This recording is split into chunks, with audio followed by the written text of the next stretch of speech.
എല്ലാവർക്കും special and fast കിച്ചണിലേക്ക് സ്വാഗതം.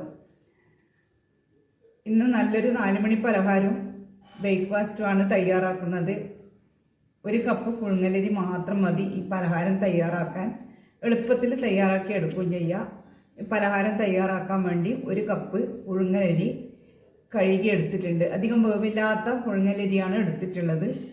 ഈ അരി കഴുകിയെടുത്ത പാത്രത്തിലേക്ക് ഇനി തിളച്ച വെള്ളം ഈ അരിയിലേക്ക് ഒഴിച്ചിട്ട് അടച്ചു വെക്കണം.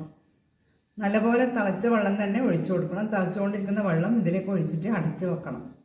ഇനി വേവുള്ള പുഴുങ്ങലരിയാണ് എടുക്കുന്നതെങ്കിൽ അടുപ്പിൽ വെള്ളം തിളച്ചുകൊണ്ടിരിക്കുമ്പം ആ തിളച്ചുകൊണ്ടിരിക്കുന്ന വെള്ളത്തിലേക്ക് അരി ഇട്ട് കൊടുത്ത് തീ ഓഫ് ചെയ്ത് അടച്ചു വെച്ചാൽ മതി.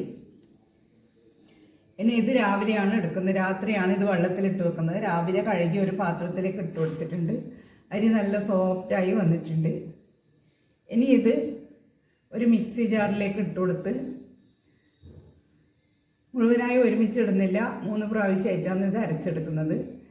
ആദ്യം 2 തവി അരി ഇതിലേക്ക് മിക്സി ജാറിലേക്ക് ഇട്ട് കൊടുത്തിട്ട് ഒന്ന് കറക്കിയെടുക്കും. പിന്നെ വെള്ളം ഒഴിച്ചാൽ മതി. ഒന്ന് കറക്കിയെടുത്തതിന് ശേഷം സ്പൂൺ കൊണ്ട് ഒന്ന് ഇളക്കി കൊടുക്കണം. ഇനി ഇതൊന്ന് സ്പൂൺ കൊണ്ട് ഇളക്കി കൊടുത്ത് ഇത് അരച്ചെടുക്കുമ്പം തരിതരിയായി അരച്ചെടുക്കണം. കുറച്ച് വലിയ തരിയോടും കൂടി അരച്ചെടുക്കണം. അതുകൊണ്ട് കൂടുതൽ സമയം അരക്കേണ്ട ആവശ്യമില്ല. ഇനി ഇതിലേക്ക് വെള്ളം കുറച്ചൊഴിച്ചാൽ മതി. 1 സ്പൂണ് വെള്ളം ഒഴിച്ച് അരച്ച് നോക്കി വേണമെങ്കിൽ വെള്ളം ചേർത്ത് കൊടുത്താൽ മതി. ഇതിൽ കുറച്ച് വെള്ളമേ വേണ്ടൂ. ഞാൻ ഒരു 1.5 ടീസ്പൂൺ വെള്ളം ഒഴിച്ച് കൊടുത്തിട്ടുണ്ട്. ഇനി ഒന്നും കൂടെ കറക്കിയിട്ട് ഒരു പാത്രത്തിലേക്ക് മാറ്റാം. നല്ല തരിയായിട്ട് തന്നെ കിട്ടിയിട്ടുണ്ട് അരി. ഈ ഒരു പാകത്തിൽ അരച്ചെടുത്താൽ മതി. ഇനി ഒരു പ്രാവശ്യം കൂടെ ഇതുപോലെ തന്നെ അരച്ചെടുക്കാം. ഈ മാവിലേക്ക് ആവശ്യത്തിനുള്ള ഉപ്പും കൂടെ ചേർത്തിട്ട് അതുപോലെ അരച്ചെടുത്തിട്ടുണ്ട്. ഇനി ഇതും പാത്രത്തിലേക്ക് മാറ്റാം. ഇത് അരക്കുമ്പോൾ തരിയോടുകൂടി തന്നെ അരച്ചെടുക്കണം. ഇനി ബാക്കിയുള്ള അരി മിക്സി ജാറിലിട്ട് ഇതിലേക്ക് ആവശ്യത്തിന് ഉപ്പും കുറച്ച് വെള്ളം ഒഴിച്ച് വെള്ളം ആവശ്യത്തിന് ഒഴിച്ചു കൊടുത്താൽ മതി. പിന്നെ നോക്കിയിട്ട് ഒഴിച്ചു കൊടുക്കുക. കുറച്ച് ഒഴിച്ചിട്ട് ഇതിലേക്ക് കുറച്ച് തേങ്ങ ഇട്ടിട്ട് നൈസായിട്ട് അരച്ചെടുക്കണം. ഈ അരി നൈസായിട്ട് തന്നെ അരച്ചെടുക്കണം. ആവശ്യം നോക്കി വെള്ളം ഒഴിച്ചിട്ട് അരച്ചെടുത്തിട്ടുണ്ട്. ഇനി ഒരു പാത്രം അടുപ്പത്ത് വെച്ച് എണ്ണ ഒഴിച്ചു കൊടുത്ത് എണ്ണ നല്ലപോലെ ഒന്ന് ചൂടായി. ആ സമയത്ത് ഇതിലേക്ക് 1 ടീസ്പൂൺ ഉഴുന്ന് പരിപ്പ്, 1 ടീസ്പൂൺ ചെറുപയർ പരിപ്പ്, 1/4 ടീസ്പൂൺ കടുക്, 2 പച്ചമുളക്. ഇനി ഇതെല്ലാം ഒന്ന് മൂത്ത് വരണം. ഒന്ന് ഇളക്കി കൊടുത്തതിന് ശേഷം ഇതിലേക്ക് ഒരു ചെറിയ സവാള ചെറുതായി മുറിച്ചതും ചേർത്ത് കുറച്ച് കറിവേപ്പിലയും മല്ലിയിലയും ചേർത്ത് കൊടുത്ത് ഇതൊന്ന് മൂത്ത് വരണം. മൂത്ത് വന്നിട്ടുണ്ട്. ഇതിലേക്ക് 1 ടീസ്പൂൺ ചതച്ച വറ്റൽമുളകും ചേർത്ത് ഒന്ന് ഇളക്കി കൊടുത്തതിന് ശേഷം അരച്ച് വെച്ച കൂട്ട് ചേർത്ത് 1/4 ടീസ്പൂൺ മഞ്ഞൾപ്പൊടിയും ചേർത്ത് നല്ലപോലെ ഒന്ന് ഇളക്കി കൈകൊണ്ട് ഒന്ന് കുഴച്ചെടുക്കുക. ഇനി ഇതിലേക്ക് കുറച്ച് തേങ്ങയും കൂടെ ചേർത്ത് കൊടുക്കണം. കുറച്ച് തേങ്ങ ഒരു 2 പിടി ചേർത്ത് കൊടുത്തിട്ടുണ്ട്. കൂടുതൽ തേങ്ങ ചേർത്താൽ കൂടുതൽ രുചി ഉണ്ടാവും. തേങ്ങയും ചേർത്ത് ഇതൊന്ന് ഉരുളയാക്കി എടുത്ത് ചൂടായ ആവിച്ചമ്പിലേക്ക് വെച്ച് കൊടുക്കണം. മുഴുവനും ഉരുളയാക്കിയിട്ട് ആവിച്ചമ്പിൽ വെച്ച് കൊടുത്തിട്ടുണ്ട്. ഇതിനൊരു 10 മിനിറ്റ് വേവിച്ചെടുത്താൽ മസാല ഉണ്ട റെഡിയായി കിട്ടും. ഇനി ഒരു പാത്രം അടുപ്പത്ത് വെച്ച് അതിലേക്ക് കുറച്ച് വെളിച്ചെണ്ണ ഒഴിച്ച് കൊടുത്തിട്ടുണ്ട്. ഒരു 4-5 വറ്റൽമുളക്, എരിവിനനുസരിച്ചിട്ട് വറ്റൽമുളക് ചേർത്ത് കൊടുക്കുക.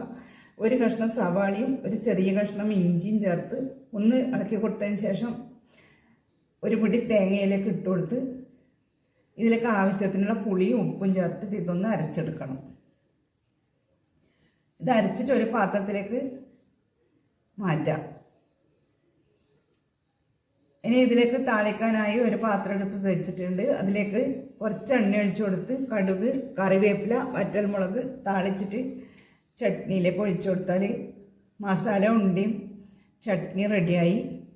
ഇനി ഒരു പാത്രം അടുപ്പത്ത് വെച്ച് പാത്രത്തിലേക്ക് 1/2 കപ്പ് ശർക്കരപ്പൊടി, ഇനി ഒരു നല്ലപോലെ പഴുത്ത നേന്ത്രപ്പഴമാണ്, ഒരു നേന്ത്രപ്പഴം മുറിച്ചതും ഇതിലേക്ക് ഇട്ട് കൊടുത്ത് അതൊന്ന് ഉരുക്കി വരുമ്പം 2 പിടി തേങ്ങയും ചേർത്ത് നല്ലപോലെ ഇളക്കി യോജിപ്പിക്കണം. ഇതിലെ വെള്ളം ഒന്ന് ആറി വരുമ്പം ഇത് ഓഫ് ചെയ്ത് തണുക്കാൻ വെക്കാം. ഇതൊന്ന് ചെറുതായി തണുത്ത് വരണം. 3-4 വാഴയില വാട്ടിയെടുത്തിട്ടുണ്ട്.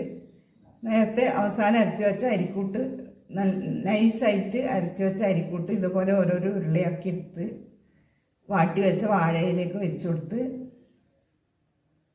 ഒന്ന് കൈകൊണ്ട് ഇതുപോലെ അമർത്ത് കൊടുത്താൽ മതി. ഇല മുഴുവനായി പരത്തിയെടുക്കേണ്ട ആവശ്യമൊന്നുമില്ല. ഇതുപോലെ ഒന്ന് ആക്കിയതിന് ശേഷം ഇതിൻ്റെ നടുക്ക് നേരത്തെ തയ്യാറാക്കി വെച്ച ശർക്കരക്കൂട്ട് വെച്ച് കൊടുക്കണം.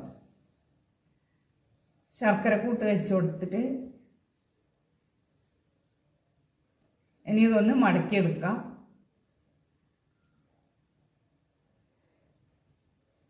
ഇതുപോലെ ഒന്ന് മടക്കി ഒട്ടിച്ചതിന് ശേഷം ഒന്ന് അമർത്ത് കൊടുത്താൽ അടയുടെ പാകത്തിൽ തന്നെ ഇത് റെഡിയായി കിട്ടും.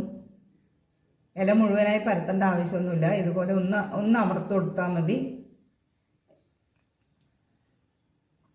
മുഴുവൻ ഇതുപോലെ ചെയ്ത് കൊടുക്കുക. 3-4 ഇതുപോലെ ചെയ്തെടുത്തിട്ടുണ്ട്. ഇനി ഇതൊരു ആവിച്ചെമ്പിൽ വെച്ചിട്ട് ഒരു 5 മിനിറ്റ് വേവിച്ചാൽ മതി.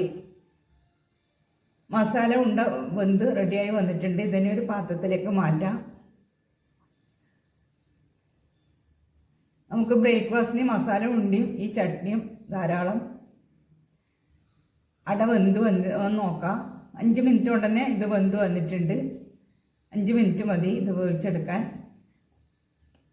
ഒട്ടും ഒട്ടിപ്പിടിക്കാതെ നല്ല സോഫ്റ്റും ടേസ്റ്റും ആയിട്ടുള്ള അട കിട്ടിയിട്ടുണ്ട്. പുഴുങ്ങലരി കൊണ്ട് ഇതുപോലെ അട തയ്യാറാക്കിയാൽ നല്ല സോഫ്റ്റും ഒരു പ്രത്യേക രുചിയായിരിക്കും. നിങ്ങൾ ഇതുപോലെ പുഴുങ്ങലരി കൊണ്ട് ഉണ്ടിയും അടയും തയ്യാറാക്കി നോക്കിയിട്ടില്ലെങ്കിൽ തയ്യാറാക്കി നോക്കി ഫീഡ്ബാക്ക് അറിയിക്കണേ. വീഡിയോ ഇഷ്ടമായാൽ ലൈക്ക് ചെയ്യാനും ഷെയർ ചെയ്യാനും സബ്സ്ക്രൈബ് ചെയ്യാനും മറക്കല്ലേ.